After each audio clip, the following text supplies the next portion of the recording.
The MMR algorithm started getting into games since Infinite Warfare. That was what basically built the ground up for skill-based matchmaking. Is that what I'm getting from this? Just give me a second. I'm finding a video for you that broke it down. I bet. So is that part of the reason why niggas don't like Infinite Warfare? It was the first game to incorporate that, like first mainstream game to incorporate it. I'm pretty sure it was mainly other reasons too to that game. I didn't play Infinite Warfare. I was on Black Ops 3.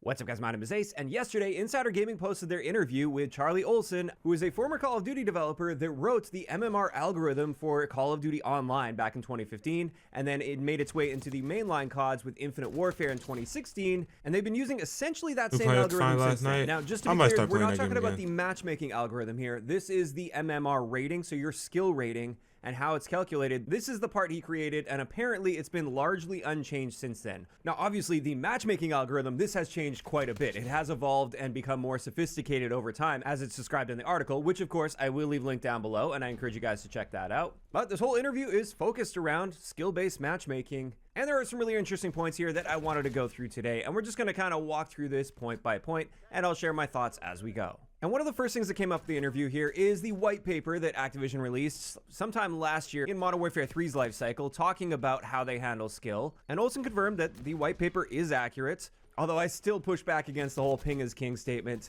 But I think that one comes more down to how you interpret the phrase ping is king. But we're not going to get too deep into that since he didn't really talk about the specifics of the white paper so much. However, the next key thing that he pointed out here is that live service games need SBMM and SBMM needs MMR. Obviously on that second part, without an MMR, you can't have an SBMM system. You need a way to determine the skill level of a player before you can match them based on their skill. And he said both are needed to ensure long-term.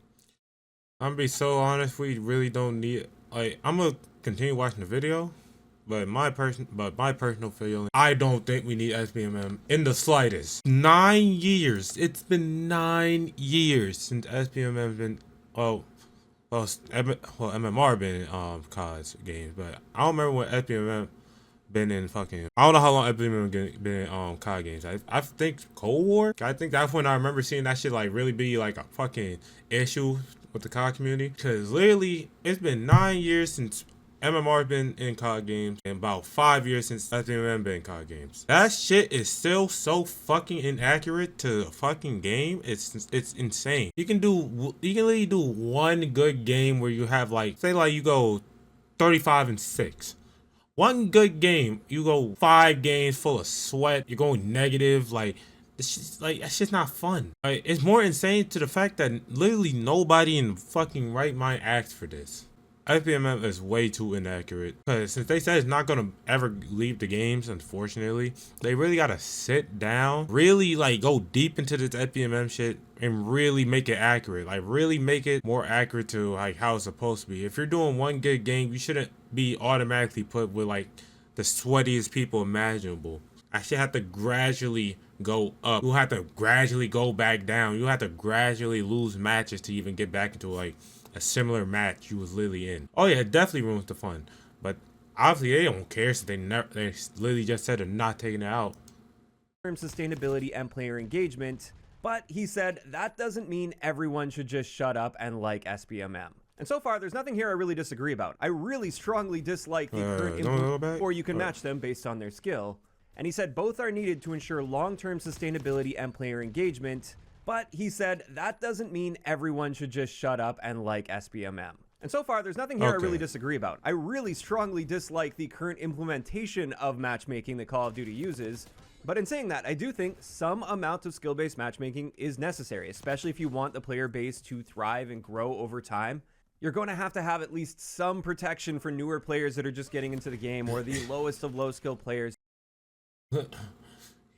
He basically said what I just said. They really gotta really get deep into this shit and really make it more accurate for more players, so people have more fun playing the game. Because like you said, like a newbie can like literally have his first good game. Next thing you know, you're going 10 straight matches of just fucking sweats. There is going to have to be some separation so that they're not consistently playing against 20-year veterans of the franchise. And this has always been my stance. Some amount of SBMM is a good thing, and I would say arguably necessary. And I mean, Call of Duty has been using some amount of skill-based matchmaking for a very, very long time, long before this became the massive topic that it did with Modern Warfare 2019. But of course, I've made my stance very clear on this in recent years, since Modern Warfare 2019. The current implementation and how far they've taken the matchmaking, I am strongly against. I really don't like how much of an impact this is having on the game-to-game experience when playing Call of Duty. And that's why, of course, I've been very critical of this modern matchmaking system for quite a few years now. But back to the interview, Olsen explained that about half of the players would be driven to stop playing without SBMM, because the sometimes you stomp, sometimes you get stomped narrative only applies to around 40% of the players by skill, with 10% of the very top players doing 90% of the pub stomping. And this is one part of this interview I do want to push back on a little bit. Although again, I think he's speaking to the extremes here. Like if they were to literally eliminate SBMM, yeah, I don't think that would be the most healthy thing. And like I said, I do think some level of SBMM is a good thing, just not the current level of this. And he says that around half of the players would be driven away and would stop playing if there was no SBMM. But with the current implementation of the really strict SBMM, we're finally seeing a whole lot of burnout in the community from the more long-term, dedicated, addicted Call of Duty fans. I think many of those players, they hung in there for a few years. They were holding out some hope that something would change here, or they were just straight up addicted to the game. They couldn't drop the habit. And many of those players are now finally breaking free from Call of Duty, breaking away, and the franchise appears to be losing many of those loyal, dedicated players. And I'm seeing this more than ever, especially in my comment sections, for instance, just as an example here. In recent years on my videos, I'd see the odd comment pop up here or there saying like COD is dead and I'm so done with this franchise and stuff. But that was just the odd comment here or there, and the rest of the comments would generally be focused on the content of the video. This year, with Black Ops 6, it seems no matter what I upload, it can just be a regular gun guide episode or a breakdown of a perk, for instance. My comment sections are just flooded with so many people that are like, I'm done with Call of Duty. I'm so burnt out. I've been holding on for all these years. I finally broke free. And these comments are often outnumbering the comments that are actually relevant to the topic of the video that I've made. So the general sentiment in the core community, the community honestly, I felt the same way. I really feel the same way because, like, I genuinely enjoy the game. I genuinely enjoy it. Like, I genuinely enjoy like playing COD. Like, but I swear that the matchmaking system just really ruins it. Like, it really ruins it for me. Call of Duty really seems to have shifted strongly in the negative direction this year, and it has been a very obvious shift for those of us that are involved with the community on a regular basis. This doesn't appear to just be the annual Call of Duty lull. It really seems we're seeing an overall general shift, and therefore I think we're really starting to see the long-term negative impact of the matchmaking system they've been using. In the short term, it's been working great. Long term, I think it's starting to fall apart, and I believe they're starting to lose their previously loyal, dedicated fan base. So, well, yes, eliminating... They've been losing their fan base from... This is all talking. I'm sorry for keep pausing the video, but these motherfuckers been losing their fan base for even before the matchmaking system. And especially now, like, I ain't gonna lie, it's probably some of the biggest decrease of COD players I've seen in I don't know how long. They're just not caring about the game. Activision is not caring about their game. They know they're just gonna have the dedicated dick riders gonna say this game is fine, nothing they should do. Like, clearly there's a bunch of things wrong with the game. I just don't want to admit it, because I don't want to lose your sponsors and shit. SBMM entirely, I don't think would be a healthy thing at all. I also think there's a healthy balance to be found here, and they haven't really done anything to try to find that balance, it seems, with Call of Duty, which in the long run, I feel is going to have a far worse effect than potentially pushing away some of the newer or lower skilled players by having a less strict matchmaking system that doesn't cater to them so heavily at the expense of the above average players. Also, right after that in the interview, he did bring up XDefiant as an example of turn-based matchmaking, and I knew this was going to happen the moment XDefiant was announced to be shutting down. I knew people were going to start blaming this on the lack of skill-based matchmaking, and perhaps that was a part of the downfall of XDefiant, but I think there are many other key elements that led to the downfall of XDefiant that have nothing to do with their matchmaking system. Definitely. In any case, moving on, when talking about solutions to the matchmaking, Olsen mentions that he thinks the solution here is transparency of where players rank with their skill. He said the massive problem with SBMM, though, is that you don't know what league you're in anymore, and SBMM takes away the sense of skill and mastery. There's less skill feedback, stats don't matter as much, KD is less of a bragging right, and it's a serious design problem, really.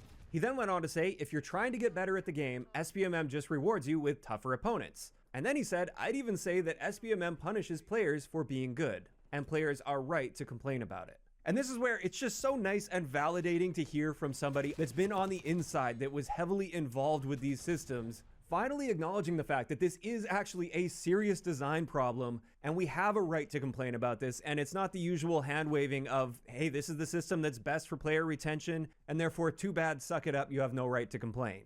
I think that's been one of the most frustrating things over the years that has really contributed to the long-term burnout as well, is it seems like they hear all the complaints and the outcry against this, and they basically just say, well, according to our data, this is best for the game, so too bad. Instead of, okay, there's clearly an issue here, we don't have this dialed in right where we need it to be, what kind of middle ground can we find here? What kind of solutions can we find to try to at least meet in the middle somewhere, or offer some solution to this? But we about to have beef for talking to me like that in your live. Nigga, eat cock, nigga. What the fuck? But yeah, Modern Warfare 3 is way better than BO6. If it's lit, but I'm being so genuinely honest. If the MW3 had Omni Movement, it'd probably be the best new gen COD. I'll probably put it over Cold War. This problem that will make the people that are upset about this at least somewhat more happy than they currently are. Olsen thinks one solution is to reward players with more XP for being better at the game.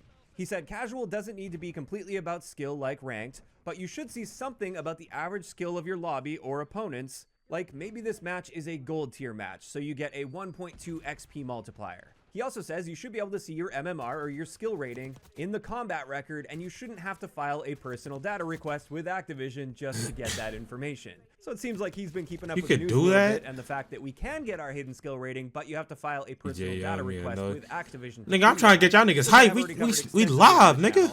And when it comes to a solution about getting more XP depending on the skill level of the lobby, honestly, I don't know if that would really be enough or that would really appease people that much. Since for many, nah, I'm genuinely on that. I did not know I can literally ask him for a report of my MMR rating. I look, he might do that. Sometimes I be wondering what the fuck lobbies I be in, bro. Cause I tell you, the lobbies I be in are fucking diabolical. I literally can't enjoy my fucking lobbies half the time because either I'm fighting somebody and I'm getting shot from my side, either I run into somebody and there's somebody literally right next to him or behind him. I'm just getting gangbanged, bro. I'm not having fun like that. XP really isn't even all that important to them, but I absolutely think showing the skill level of the lobby, even if it were a very generalized thing, like just showing that that was a gold lobby, for instance, or a platinum lobby, or whatever it might be, I would absolutely welcome a change like that, although I feel like that's something where they'd have to wait until the end of the match to show you that. If they showed you that right up front, that would just contribute to lobby shopping a whole lot more, and also it would make it a whole lot easier to exploit the system, because then for the people that are trying to exploit the system, they'd get that instant feedback, and they'd see before they even get into the match that, yes, it worked. I'm in the absolute lowest skill bracket for this lobby, so I'm going to be able to absolutely stomp on it. But even just showing that after the match has taken place would be really validating. That way you could look at your performance relative to the skill level of the lobby, not just in isolation, and then you're left guessing, well, that might have just been a bot lobby, and that's why my performance looks so good on the scoreboard. That would at least feel a little bit better, and then definitely, as I've been pushing for, your hidden skill rating shouldn't be hidden. If it's going to be determining your gameplay experience, you about at 300? Yes, sir. Let's go, bro. That you can see and track in-game for yourself. I'm not necessarily saying that we should have access to see everybody else's skill rating, but even just our own skill rating would be very useful. And that's something XDefiant had, and I actually really enjoyed that part about XDefiant. It gave you something to work toward and grind toward and track that improvement more accurately over time than you can by just looking at your kill-death ratio, for instance. Now, I know what many of you are thinking, and I'm thinking this myself. Whenever something like this comes up, the question always arises, isn't that what ranked play is for if you want to track your improvement over time and see where you stand relative to the lobby and all of that stuff? And I totally agree and totally understand where you're coming from. To me, it makes total sense to have your casual public matches, which is more or less SBMM free, or at least has very limited SBMM to the point where it's not drastically impacting your gameplay experience on a game-to-game basis. And then you have ranked play if you really want to take it super seriously and grind your skill level to see what rank you can achieve and to see what your skill potential is. I think in an ideal world, yes, that's the system that we would have. But I think it's obvious after all of these years that that's not what's going to happen. And unfortunately, I think the best we can ask for here is at least some concessions like this. If they're going to keep that matchmaking system around, at the very least, they should be more transparent about that matchmaking system. So I absolutely agree with Olsen here. I think one of the trade-offs that could be made here, one of the concessions, since obviously they're not getting rid of their matchmaking system, one of the things they could do to help appease higher skilled players is at least show where they stand. Let us track our skill rating. Let us see what the skill level of that lobby was after a game ends. Now, he went on to explain that he did pitch a system like this for Call of Duty on multiple occasions, apparently even with a meeting at Infinity Ward when they were developing Modern Warfare 2019, which is where things really changed. However, he did mention that there's a lack of bandwidth within the studios to consider new ideas outside of the lead studio, and therefore the idea just never caught on. He also said the other reason he thinks it didn't catch on is that most designers just don't know much about how MMR works, and therefore they aren't comfortable using it as a component for design. And that's an interesting little tidbit as well. Now, moving on to the next section here, he talked a little bit more about how MMR, or your skill rating, works, and he confirmed what I suspected based on the data that we've seen with our data requests, and that is your MMR, don't get me started on XDefiant, chat, please. Going to be more volatile in the mid-range, which is another issue that could be addressed. He said that COD players that have requested their data will likely be seeing that volatility, with their skill rating bouncing around without a clear indicator as to why it's bouncing around so much. And he just goes on to say that's why we should be able to see and have some more transparency surrounding the system. He also points out that this lack of transparency is what's leading to a lot of conspiracy theories flooding the internet. And unfortunately, he didn't specify which conspiracies he's talking about here, but I suspect it's things like skill-based damage, for instance.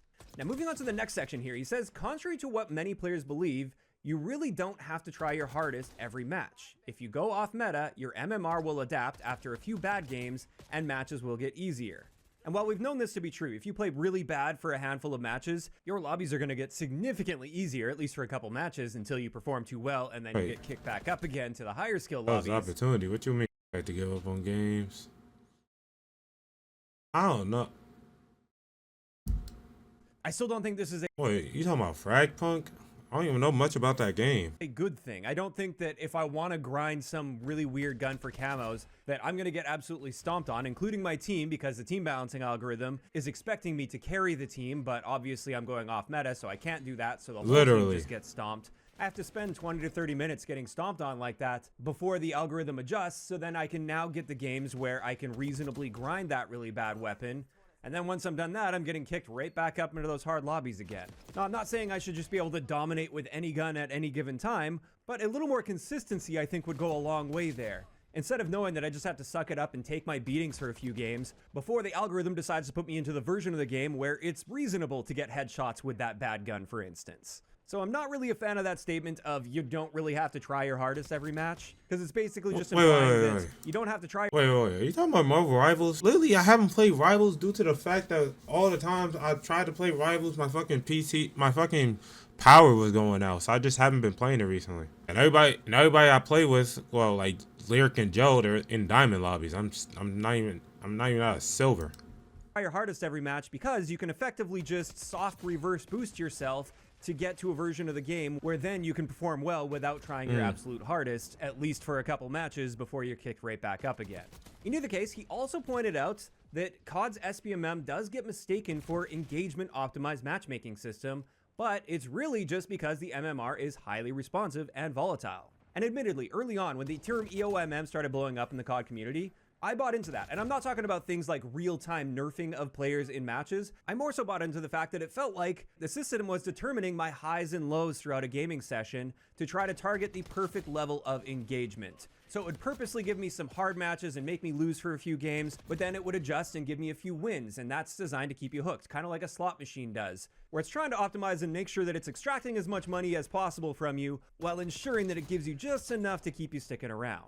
But especially after breaking down the system more and now having access to the hidden skill rating via the data requests, I do believe that he's right here, and it's more so that this system is just so volatile that that's naturally how it works. You have a few really good games, your skill rating bumps up, now you're playing in much harder lobbies, you get beat up for a few games by those higher skill players, which pushes your skill rating down, which allows you to perform better again, and it's just that roller coaster cycle of volatility. And that's another big issue I have with the volatility of this system, is there's no consistency long term, especially when you combine it with the fact that we have forced disbanding lobbies. So when we find a good lobby where everything feels feels great, we can't just stick with that long term over an entire gaming session. Now, one thing I will note about this statement about engagement optimized matchmaking is Olsen is no longer with Call of Duty. He hasn't been a part of the franchise since 2020, and therefore that doesn't completely rule out the possibility that engagement optimized matchmaking has actually worked its way into the game since he left. Again, the data that I've collected and analyzed suggests that it's actually not there and it is just volatile, but I also don't think it's fair to 100% rule that out at this stage. And with that, that pretty much wraps it up for the main meat of the article and the interview with Olsen. Of course, like I said, I will leave that link down below if you guys want to check out all of the details of that. I covered all of the highlights at least. Overall, I did find this to be very interesting, hearing a little bit more from an individual that was involved specifically with the MMR system on the inside, and it's not just the usual PR response. I think one of the big takeaways here that I was happy to see is it's clear that there are people on the inside that recognize that this is a clear issue and we do have a right to complain. While this current style of matchmaking system isn't going anywhere anytime soon, it doesn't mean that it's perfect, and it doesn't mean that there isn't any room to appease the players that are unhappy with this. And I do think, just like Olsen was pointing out in this interview, one of the easiest ways they can do this without changing the matchmaking system itself is simply provide more transparency. As much as I would prefer them dialing things way back to how they were back in the day, dialing back that SBMM system significantly, bringing in persistent lobbies, and then having ranked play as the place where you go if you really want to push your skill set, at this point, I also understand that that's not likely to be changing anytime soon. So at the very least, having transparency within the system would help. And of course, these are just my thoughts, and I'd love to hear from you guys in those comments down below. How did you guys feel about this interview and the things that were brought up here? Do you think more transparency with the system, showing you your MMR rating, and maybe even after a game showing you what the skill level of the lobby was that you were just in, do you think that would be enough to appease you and keep you happy with the system, even if you currently dislike how they're handling matchmaking? Or not? Do you think that wouldn't even be enough for you? Just let me know that, as well as any other thoughts you may have had in those comments down below. If you enjoyed this one, a like rating is always appreciated, and don't forget to subscribe for more if you haven't already. I'll talk to you guys next time. That was a good video, man. Okay, he was so right about that at the end. SBMM should be a rank-only feature, bro. A rank-only feature. Like, we should not have this at all in public lobbies. That shit is stupid. What? See, there's the video I saw earlier, and I was like, you know, it was making a lot of good points. You bought a game, played it, and that was it. No battle passes, microtransactions, shady corporate tricks designed to squeeze every last penny out of your wallet. But no, that wasn't enough for the gaming industry. Enter Call of Duty Warzone, a game that started as a fun free-to-play battle royale, but quickly devolved into a grotesque Frankenstein's monster of pay-to-win mechanics, artificial downgrades, and psychological manipulation so blatant that even a shady used car salesman would take notes. And the worst part, gamers, especially streamers, keeps polishing their big corporate car. Let's break down just how absurdly predatory Warzone is and why it represents everything wrong with modern gaming. Warzone is the biggest scam in gaming history.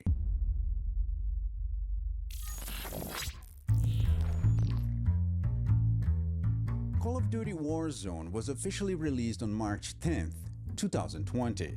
Activision developed Warzone in response to the growing popularity of battle royale games like PUBG, Fortnite, and Apex Legends. The goal was to capitalize on the booming live service model while integrating it with the traditional Call of Duty multiplayer experience. By 2020, the battle royale genre was dominating the industry. Activision wanted a major piece of the market.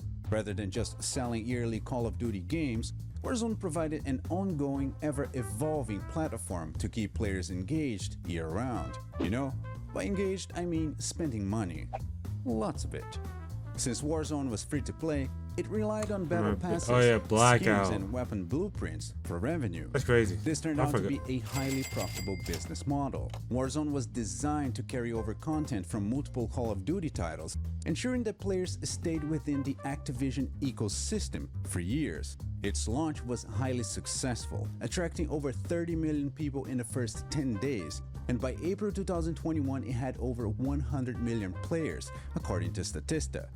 However, as Activision increased microtransaction-focused design choices, pay-to-win mechanics, and forced downgrades, Warzone's reputation shifted from groundbreaking to garbage. Warzone is supposedly about skill, right? Wrong. Nah, it's about who can buy the best gun first. Bringing you guys the meta loadout. Top 5 meta loadouts. The secret meta loadouts. Oh shit, meta, you do not. Today we're focusing on the top 10 long-range meta weapons. Sure, in theory, every player has access to the same weapons, but that's a cute little fairy tale Activision tells the innocent masses. In reality, some of the best weapons have been locked behind premium blueprints that come with stat boosting, recoil reducing, meta breaking mistakes.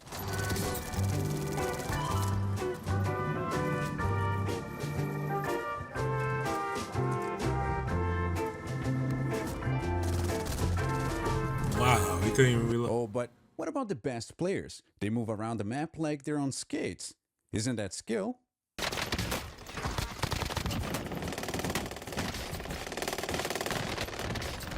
Sure.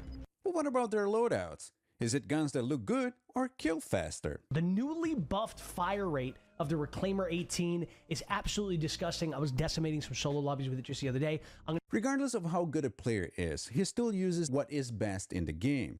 And worst off, they all pay to get whatever the meta is at the time. The point is to win. And to win, you have to you have to develop your skills. It was an oopsie, they claimed. But was it really an accident when the same thing keeps happening over and over again?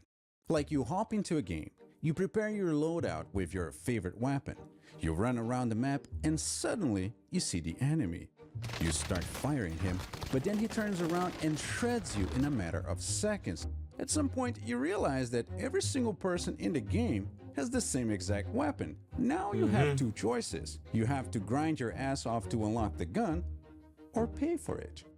Of course, most people would choose the challenge of grinding the game because there's no fun in pay to win. But after getting shredded for the 100th time by worse players than you, in the same exact scenario, you realize that grinding is next to impossible. If you don't use the guns that everyone else is, you won't achieve anything. Get it? Oh, but this was a mistake, they claimed. Was it really?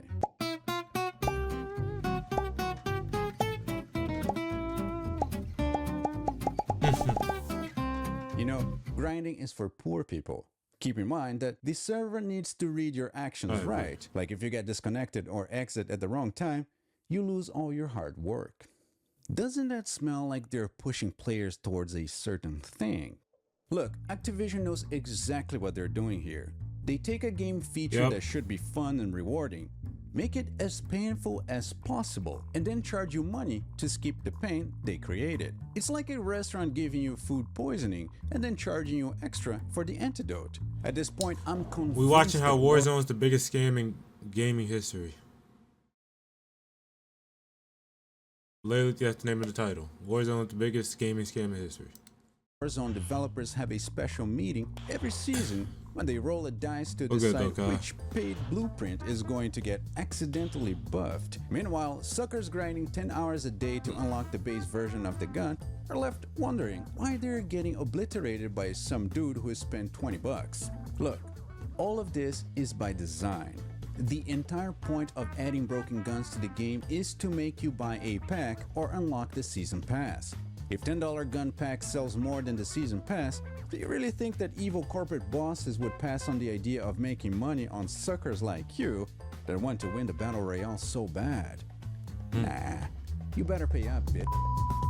Oh, and nothing screams fair and balanced like operator skins that literally make you harder to see. Remember the Rose skin? Remember that? The all-black suit that turned players into nightmare ninjas who could blend into any shadow like they were auditioning for Splinter Cell reboot. Yeah, that was a thing. And Activision let it stay a thing for months. It's coming back? Despite everyone Nah, complaining. niggas. Lighting the game is complete utter trash. Instead of fixing the issue, nah, let's exploit this and make skins that can't be seen by anyone. Trust me, it will make us money. It will make the game fun. Oh yeah, y'all saw they delayed season 3, right? It's coming out next month. It's coming out a month from today. So We gotta deal with Ericsson for one more goddamn month. Absolute best part? Streamers, those noble warriors of truth, ranted about it while simultaneously equipping the very skin they complained about.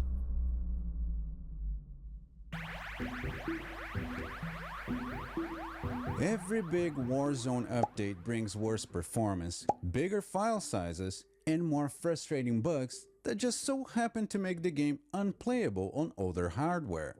Now, Fortnite. I'm not saying that Activision is intentionally tanking performance to push Fortnite, people but towards Fortnite is buying 10 a times worse. PS5, but if I woke up tomorrow and found out that that was the plan all along, I wouldn't be even a little bit surprised. Warzone 1 was already a bloated mess by the end of its life cycle, and Warzone 2 somehow managed to be even worse.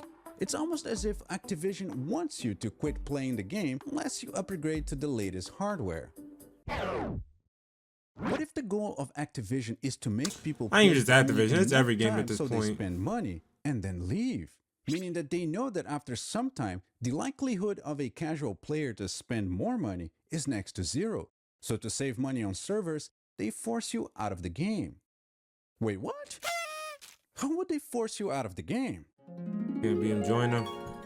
We are subjected to just round after round of cheaters, Yep. who at this point clearly aren't even slightly put off by Warzone's quote-unquote anti-cheat called Ricochet. If you played Warzone for more than 5 minutes, How do you wallbang you that? probably ran into a cheater. You know the types? The guy with aimbot so strong that makes John Wick looks like a stormtrooper.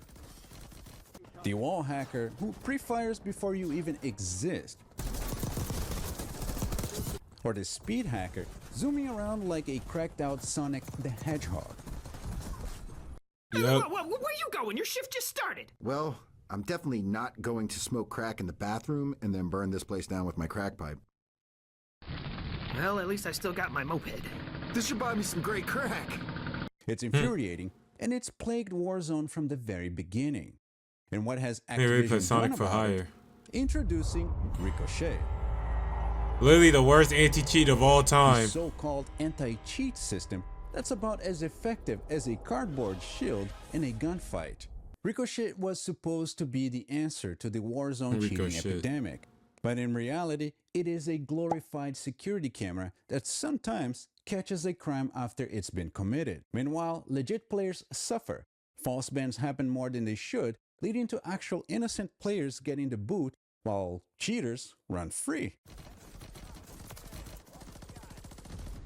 Warzone Auto introduced time kernel control level getting shadow anti-cheat banned. access, meaning Ricochet can dig into your systems like spyware, but somehow it still can't stop hackers.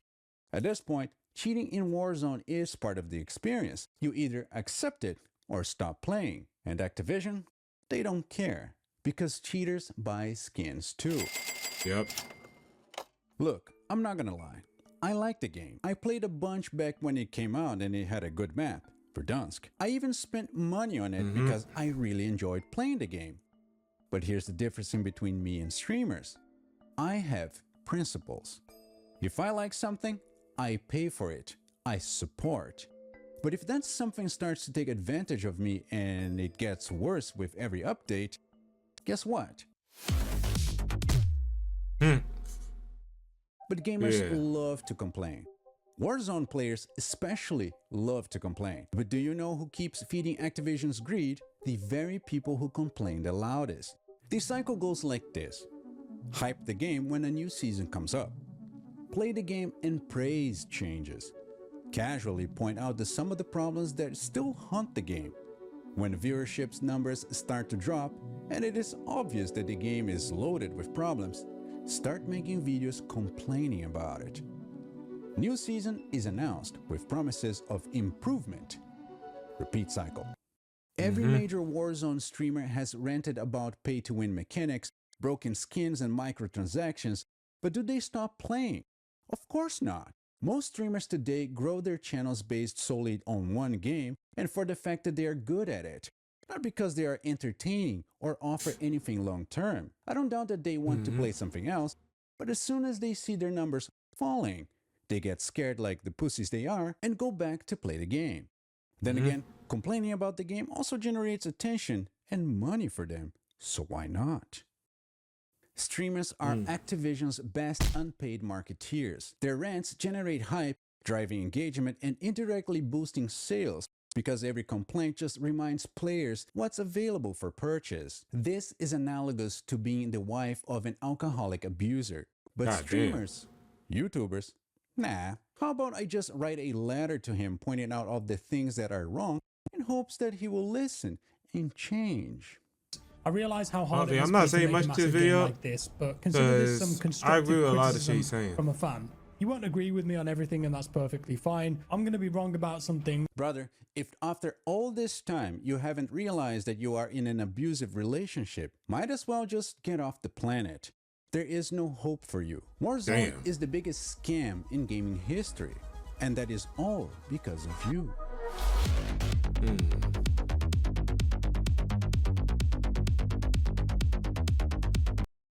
Damn. I ain't gonna lie, he just shitted on this. He low-key just shitted on everyone.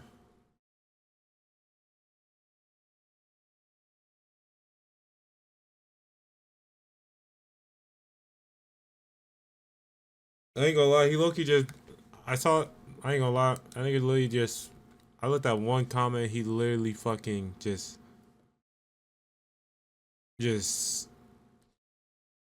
what's it called? Abolished the whole point of the video.